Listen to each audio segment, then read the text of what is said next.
Hello, ಎಲ್ರಿಗೂ ನಮಸ್ಕಾರ. Welcome back to my YouTube channel. ಇವತ್ತು ನಾನು ನಿಮ್ಮೆಲ್ರಿಗೂ ತುಂಬ ಸಿಂಪಲ್, ಈಸಿ ಆಗಿ ಟೇಸ್ಟಿ ಆಗಿರುವಂಥ ಸ್ಟ್ರೀಟ್ ಸ್ಟೈಲ್ ಪಾವ್ ಭಾಜಿನ ನಾವು ಮನೆಯಲ್ಲೇ ಈಸಿಯಾಗಿ ಹೇಗೆ ಮಾಡೋದು ಅಂತ ಹೇಳ್ಕೊಡ್ತಾ ಇದ್ದೀನಿ. ಓಕೆ, ವಿಡಿಯೋನ ಸ್ಟಾರ್ಟ್ ಮಾಡೋಣ. ಫಸ್ಟ್ ನಾನಿಲ್ಲಿ ಬೀಟ್ರೂಟ್, ಕ್ಯಾರೆಟ್, ಆಲೂಗೆಡ್ಡೆ ಹಾಗೆ ಟೊಮ್ಯಾಟೊನ ಕಟ್ ಮಾಡಿ ಇಟ್ಕೊಂಡಿದ್ದೀನಿ. ನೆಕ್ಸ್ಟು ಒಂದು ಕುಕ್ಕರಲ್ಲಿ ಒಂದು 2-3 ಸ್ಪೂನಷ್ಟು ಆಯಿಲ್ ಹಾಗೆ ಒಂದು ಅರ್ಧ ಸ್ಪೂನಷ್ಟು ಬಟರ್ನ ಹಾಕಿ ಬಿಸಿ ಮಾಡ್ಕೋಬೇಕು. ನೆಕ್ಸ್ಟ್ ಇದು ಬಿಸಿ ಆದಮೇಲೆ ಇದಕ್ಕೆ 1 ಸ್ಪೂನಷ್ಟು ಜೀರಿಗೆ ಹಾಗೆ 1 ಸ್ಪೂನಷ್ಟು ಪಾವ್ ಭಾಜಿ ಮಸಾಲ ಪೌಡರ್ನ ಹಾಕಿ ಸ್ವಲ್ಪ ಫ್ರೈ ಮಾಡ್ಕೋಬೇಕು. ಈ ರೀತಿ ಫ್ರೈ ಆದಮೇಲೆ ನಾನು ಕಟ್ ಮಾಡಿ ಇಟ್ಕೊಂಡಿರುವಂಥ ವೆಜಿಟೇಬಲ್ಸ್ನ ಇದರಲ್ಲಿ ಹಾಕ್ಕೊಳ್ತಾ ಇದ್ದೀನಿ.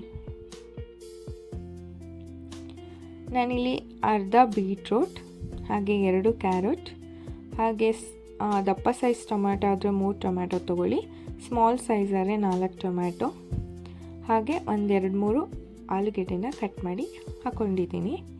ನೆಕ್ಸ್ಟ್ ಇದಕ್ಕೆ ಒಂದು ಸ್ವಲ್ಪ ಬಟಾಣಿನ ನೆನೆಸಿ ಅದನ್ನು ಹಾಕ್ಕೊಳ್ತಾ ಇದ್ದೀನಿ. ಇದಿಷ್ಟನ್ನು ಫ್ರೈ ಮಾಡಿ ಇದಕ್ಕೆ 1 ಸ್ಪೂನಷ್ಟು ಸಾಲ್ಟ್ನ ಹಾಕ್ಕೋಬೇಕು.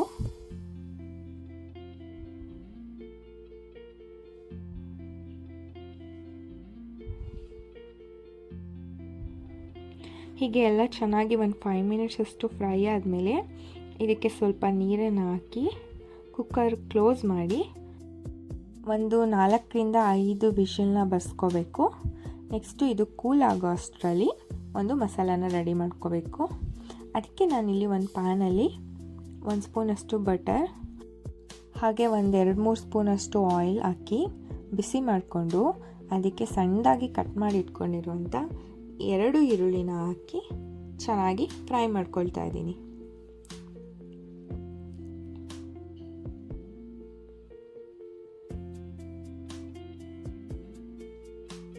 ಇದು ಈ ರೀತಿ ಚೆನ್ನಾಗಿ ಫ್ರೈ ಆದಮೇಲೆ ಇದಕ್ಕೆ ಕಟ್ ಮಾಡಿ ಇಟ್ಕೊಂಡಿರುವಂಥ ಕ್ಯಾಪ್ಸಿಕಮ್ನ ಹಾಕ್ಕೊಂಡು ಫ್ರೈ ಮಾಡ್ತಾಯಿದ್ದೀನಿ. 2 ಫ್ರೈ ಆದಮೇಲೆ ಇದಕ್ಕೆ ಸ್ವಲ್ಪ ಮಸಾಲೆಗಳನ್ನ ಹಾಕ್ಕೋಬೇಕು.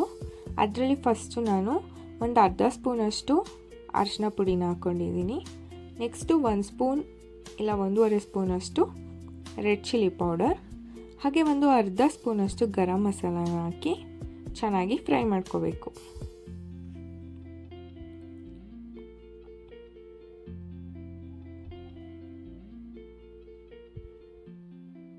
ಹಾಗೆ ಇದಕ್ಕೆ ಒಂದು ಅರ್ಧ ಸ್ಪೂನಷ್ಟು ಸಾಲ್ಟ್ನ ಸೇರಿಸ್ಕೊತಿದ್ದೀನಿ. ಮಸಾಲ ಎಲ್ಲ ಚೆನ್ನಾಗಿ ಫ್ರೈ ಆದಮೇಲೆ ಇದಕ್ಕೆ ಒಂದು ಅರ್ಧ ಗ್ಲಾಸಷ್ಟು ನೀರನ್ನ ಹಾಕ್ಕೋಬೇಕು. ಹಾಕ್ಕೊಂಡು ಇದಕ್ಕೆ ಸ್ವಲ್ಪ ಕೊತ್ತಂಬರಿ ಸೊಪ್ಪು ಹಾಗೆ 1 ಸ್ಪೂನಷ್ಟು ಕಸ್ತೂರಿ ಮೇಥಿನ ಹಾಕ್ಕೊಳ್ತಾ ಇದ್ದೀನಿ. ಹಾಗೆ ಇದಕ್ಕೆ 1 ಸ್ಪೂನಷ್ಟು ಪಾವ್ ಭಾಜಿ ಮಸಾಲ ಪೌಡರ್ನ ಹಾಕ್ಕೋಬೇಕು.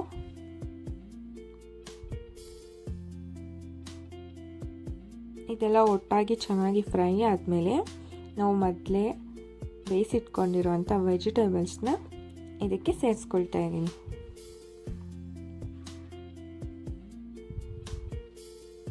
ಈ ವೆಜಿಟೇಬಲ್ಸ್ ಎಲ್ಲ ಇವಾಗ ಮ್ಯಾಶ್ ಮಾಡ್ಕೋಬೇಕು. ಎಲ್ಲ ಚೆನ್ನಾಗಿ ಕುಕ್ ಆಗಿರೋದ್ರಿಂದ ಈಸಿಯಾಗಿ ಮ್ಯಾಶ್ ಆಗುತ್ತೆ.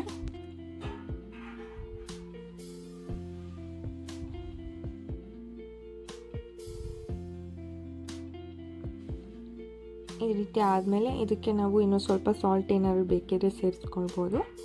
ಲಾಸ್ಟಲ್ಲಿ ಸ್ವಲ್ಪ ಕೊತ್ತಂಬರಿ ಸೊಪ್ಪನ್ನ ಹಾಕಿ ಬೇಯಿಸ್ಕೊಂಡ್ರೆ ಈ ಮಸಾಲ ಪೂರ್ತಿಯಾಗಿ ರೆಡಿಯಾಗಿದೆ. ನೆಕ್ಸ್ಟ್ ನಾನಿಲ್ಲಿ ಒಂದು ತವಾ ಮೇಲೆ ಸ್ವಲ್ಪ ಬೆಣ್ಣೆನ ಹಾಕ್ಕೊಂಡು ಅದಕ್ಕೆ ಸ್ವಲ್ಪ ಕೊತ್ತಂಬರಿ ಸೊಪ್ಪು ಹಾಗೆ ನಾವು ರೆಡಿ ಮಾಡಿ ಇಟ್ಕೊಂಡಿರುವಂಥ ಪಾವ್ ಭಾಜಿ ಮಸಾಲಾನ ಸ್ವಲ್ಪ ಹಾಕಿ ಅದಕ್ಕೆ ನಾನಿನ್ನು ಸ್ವಲ್ಪ ಎಕ್ಸ್ಟ್ರಾ ಸ್ಪೈಸಿ ಇರಲಿ ಅಂತ ಒಂದು ಸ್ವಲ್ಪ ಚಿಲ್ಲಿ ಪೌಡರ್ನ ಹಾಕ್ಕೊಳ್ತಿದ್ದೀನಿ. ನೀವು ಬೇಕಿದ್ರೆ ಇದನ್ನು ಸ್ಕಿಪ್ ಮಾಡ್ಬೋದು.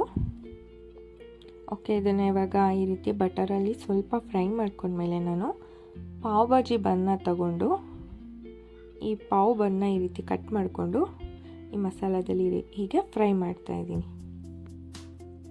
ಸ್ವಲ್ಪ ತವ ಮೇಲೆ ಹೀಗೆ ಬಿಸಿ ಮಾಡಿಬಿಟ್ಟು ತಗೊಳ್ಬೇಕು. ನೆಕ್ಸ್ಟ್ ನಾವು ಈ ಪಾವ್ ಮಸಾಲ ಜೊತೆ ಹೀಗೆ ಸರ್ವ್ ಮಾಡಬೇಕು. ನಿಜವಾಗ್ಲೂ ಟೇಸ್ಟ್ ಅಂತೂ ನಾವು ರೋಡ್ ಸೈಡಲ್ಲಿ ತಿನ್ನುವಂಥ ಪಾವ್ ಭಾಜಿ ಥರನೇ ಇರುತ್ತೆ. ಎಷ್ಟೊಂದು ಈಸಿಯಾಗಿ ಮಾಡ್ಕೊಳ್ಬೋದು ಅಂತ ಎಷ್ಟೊಂದು ಜನಕ್ಕೆ ಇನ್ನೂ ಗೊತ್ತೇ ಇರಲ್ಲ. ಸೊ ಎಲ್ಲರೂ ಇದನ್ನು ಟ್ರೈ ಮಾಡಿ ಹೇಗಿತ್ತು ಅಂತ ನನಗೆ ಕಮೆಂಟಲ್ಲಿ ತಿಳಿಸಿ. ಹಾಗೆ ಯಾರೆಲ್ಲ ಈ ವಿಡಿಯೋನ ನೋಡ್ತಾ ಇದ್ದೀರಾ ಇನ್ನೂ ನನ್ನ ಚಾನಲ್ನ ಸಬ್ಸ್ಕ್ರೈಬ್ ಮಾಡ್ಕೊಂಡಿಲ್ಲ, ಪ್ಲೀಸ್ ಎಲ್ಲರೂ ಸಬ್ಸ್ಕ್ರೈಬ್ ಮಾಡ್ಕೊಳ್ಳಿ, ಸಪೋರ್ಟ್ ಮಾಡಿ. Thank you for watching.